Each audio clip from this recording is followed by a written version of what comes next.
Alright mga tropa, magandang gabi. So magluluto ako ngayon ng adobong manok. Yan o. Right, so maggigisa muna tayo ng kanyang mga sibuyas, bawang, luya. So alright na yan. Medyo pa-brown na lang natin muna yung kanyang mga lamas. Sabay ko na lang. Kaya yan ang adoboy natin. Alright mga tropa, so ilalagay ko na yung karneng manok.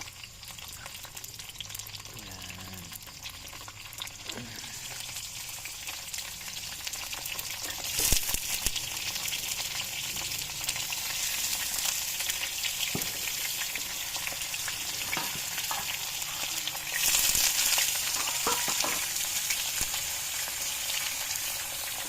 Alright, so halo-haloin ko muna.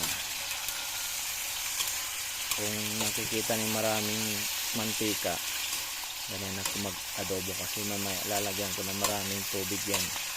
So mawawala rin yung mantika.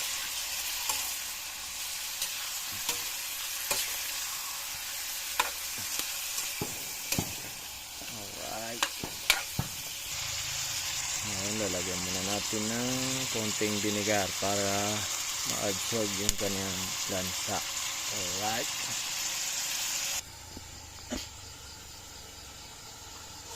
So yung mga tropa, naglagay na ako ng vinegar at tatakpan ko muna. So iintayin muna natin ng mga 5 minutes para ma-absorb yung kanyang vinegar at lumapat sa karne ng manok. Alright. Alright na mga tropa, so naluto na yung ating adobong manok. Ayan o. Nagyan ko ng sabaw para kahit paano may sabaw. Alright na yun mga tropa. So let's eat na. Kain na tayo mga tropa. Alright.